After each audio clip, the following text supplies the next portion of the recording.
30 నిమిషాలలో నొప్పి లేకుండా వేడికోస్ స్వయం చికిత్స. ఆవేశ హాస్పిటల్, హైదరాబాద్. అంటే ప్రస్తుత సమాజం చూస్తున్నాం మనం. ఇరుగు పొరుగు వాళ్ళ కోసం, మన అనుకునే వాళ్ళ కోసం, అమ్మా నాన్న కోసం బతికే వాళ్ళని చూస్తున్నాం. కానీ నా కోసం నేను బతుకుతున్నా, నేను బతకాలి అనుకునే వాళ్ళని చాలా అరుదుగా చూస్తాం. దాంట్లో మీరు ఒకళ్ళు. Thank you. ఎప్పటి నుంచి ఇది? చిన్నప్పటి నుంచా, లేకపోతే ఈ ఫీల్డ్కి వచ్చిన తర్వాత రకరకాల అంటే నాకు ముందు నుంచే కొన్ని పుస్తకాలు చదివాను, ఇన్ఫ్లుయెన్స్ ఉంది నాకు. పుచ్చలపల్లి సుందరయ్య గారి దగ్గర నుంచి అందరి జీవితాల్లో అబ్జర్వ్ చేశా, చూసా, ఓకే, పుస్తకాలు చదివా, వాళ్ళ వాళ్ళ వాళ్ళ ప్రసంగాలు ఫాలో అయ్యా. సో చాలామంది, ఒక పేరు చెప్పలేను. సో అందరి సంబంధించిన ఇన్ఫ్లుయెన్స్ నా మీద ఉంది. సరే, వ్యక్తిగతంగా నాకు కుటుంబం లేదండి. అంటే అమ్మ నాన్న, అక్క చెల్లి, అన్న, ఇవి మన చాయిస్ కాదు, న్యాచురల్, మన ఆప్షన్ కాదు, సహజంగా వచ్చింది. బట్ నాకంటూ వ్యక్తిగతంగా ఎక్స్టెండ్ చేయదలుచుకోలే. సో ఇంకెందుకు నేను పాటుపడాలి? ఎవరి కోసం పాటుపడాలి? ఒక్క జీవితం కదా. నాకు పునర్జన్మల మీద నమ్మకం లేదు. పుట్టక ముందు ఏం లేదు, చావు తర్వాత ఏం లేదు.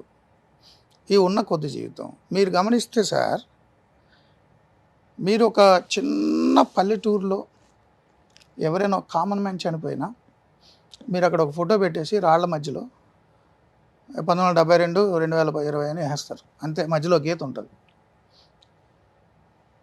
అమెరికన్ ప్రెసిడెంట్ పోయినా date of birth, date of death, మధ్యలో చిన్న గీత ఆ సమాధి దగ్గరికి వెళ్తే. సో పుట్టిన సంవత్సరం, చనిపోయిన సంవత్సరం, మధ్యలో గీత ఉంది కదా, ఈ గీత జీవితం. ఇంతే ఉంటుంది అది.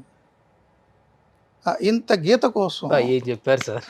ఇన్ని వ్యవహారాలు, ఇన్ని పద్ధతులు, ఇన్ని పాళ్ళు, ఇన్ని అవినీతులు, ఇన్ని అక్రమాలు, ఇన్ని కుట్రలు, ఇన్ని కుతంత్రాలు సంపాదించేసి ఏం పీక్కెళ్తావు? అదే కదా జీవితం అనుకుంటున్నారు కదా ఇప్పుడు. ఇంతే కదా గీత.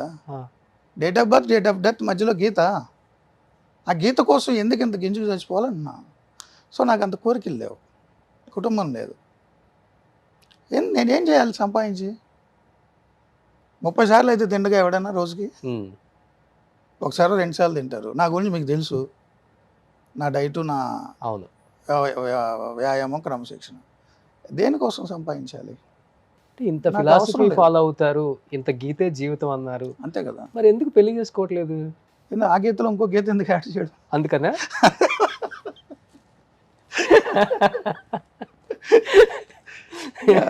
ఆ గీతలో ఇంకో గీత యాడ్ చేసి 2 గీతలు వస్తాయి మళ్ళీ. అడ్డగీతలు, నిలువు గీతలు ఎందుకండి? ఇంతే కదా ముక్క. పర్సనల్ అంటే నాకేం లేదు, దానికి పెద్ద ఫిలాసఫీ లేదు, పాడు లేదు. కానీ ఓకే, సమాజం ఏదో అందంగా ఉంటారు చూడటానికి, సమాజం బాడీ ఫిజిక్ హీరో లాగా ఉంటారు, డైరెక్టర్ అయ్యారు కానీ కాదు. నేను ఏమంటానంటే, ఫైనాన్షియల్ ఇండిపెండెన్స్ కంటే ఎమోషనల్ ఇండిపెండెన్స్ ముఖ్యం. అంటే ఎమోషనల్గా మనం ఒకళ్ళ మీద డిపెండ్ అవ్వకూడదు, మన మీద ఎవరు డిపెండ్ అవ్వకూడదు. నా జీవితం నేను చేస్తా, నా బతుకు నాది, నా బలుపు నాది. ఇంకొక లెవెల్ మీద ఆధారపడి, లేదా మన మీద ఇంకొకరు ఆధారపడేలా ఉంటే మనం అనుకున్న వే ఆఫ్ లైఫ్ కొంచెం అటు ఇటు మారాలి. నేను ఇలాగే ఉంటా, నాకు సంపాదన వద్దు, నేను ఇంతే అంటే నా వరకు ఓకే.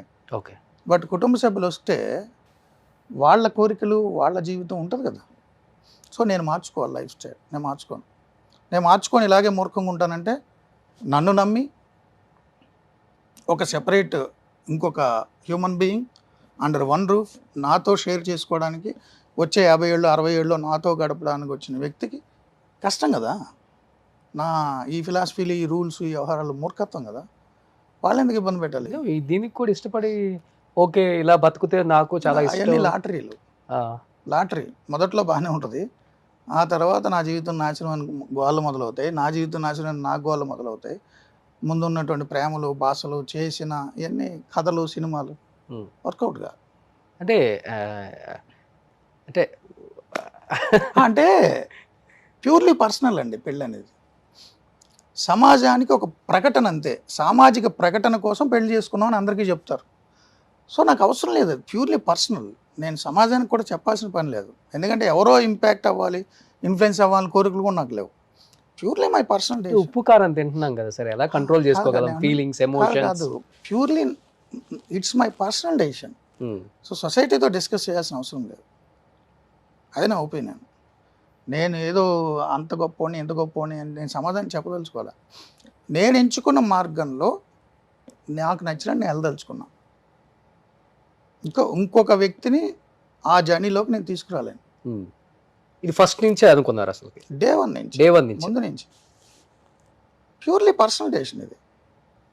బట్ నా లైఫ్ నాది. ఇప్పుడు ఈ ఇంటర్వ్యూ చూసిన తర్వాత మీ ఆలోచనలకు తగిన విధంగా కొంతమంది ఉంటారు కూడా, ఇన్ కేస్ వస్తే ఆహ్వానిస్తారా లైఫ్లోకి? అంటే ఇప్పుడు ఇంటర్వ్యూ చూస్తే అంటున్నారు, గత 30 ఏళ్ళుగా రోజు రాత్రిపూట నేను ఇలాగే అరగంట గంట పాటు షో చేస్తుంటా. చేస్తారు, ఇది ఓకే చేస్తున్నా కదా. ఇది ఓపెన్ చెప్పరు కదా. It's my purely personal decision. ఇది నా జీవితం, నా పుట్టుక, నా బతుకు, నా చావు, ఇంకొకరి ప్రమేయం లేదు. సో నా జీవితం అనేటటువంటి వెహికల్ స్టీరింగ్ నా చేతిలోనే ఉండాలి, ఇంకొకరికి ఇవ్వను. ఇంకొకళ్ళ జీవితం స్టీరింగ్ నేను తీసుకోను. మీ బతుకు మీది, నా బతుకు నాది. ఎందుకు వచ్చిన గొడవ? కొంత వయోపరిమితి పెరిగినప్పుడు, వృద్ధాప్యంకి వచ్చినప్పుడు అప్పుడు ఏంటి పరిస్థితి? అంటే కొంత వయోపరిమితి పెరిగిన తర్వాత వృద్ధాప్యం వచ్చిందా చూడడం కోసం అని చెప్పి ఇప్పుడున్న 30 ఏళ్ల పాటు వాళ్ళతో చాకరీ చేయించుకోవడానికి దారుణమైన బ్లాక్మెయిల్. బ్లాక్మెయిల్ నేను అదే చెప్తున్నా. తోడు నేను అదే అంటున్నా, నేను ముసలోని అయిన తర్వాత నాకు అండగా ఉంటుంది అని ఇప్పుడు యవ్వనంలో ఉన్న తన జీవితం అంతా నేను తీసుకొని తను ఇబ్బంది పెట్టడం, లాస్ట్లో నాకు సేవ చేయడం కోసం. సపోజ్ మాట్లాడదాం, ఎంతమంది జీవితంలో వృద్ధాప్యంలో తోడు ఉంటారని పెళ్లి చేసుకుని అనేక కారణాల వల్ల విడిపోవడమో, లేదు వాళ్ళు కాలం చేయడమో జరగలే.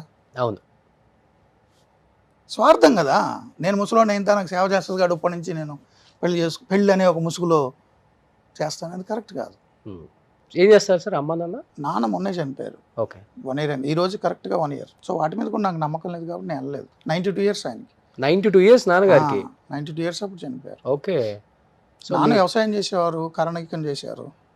అమ్మ మామూలు housewife, homemaker. So మీ సక్సెస్ని బాగా చూసారు నాన్నమ్మ? చాలా బాగా చూశారు.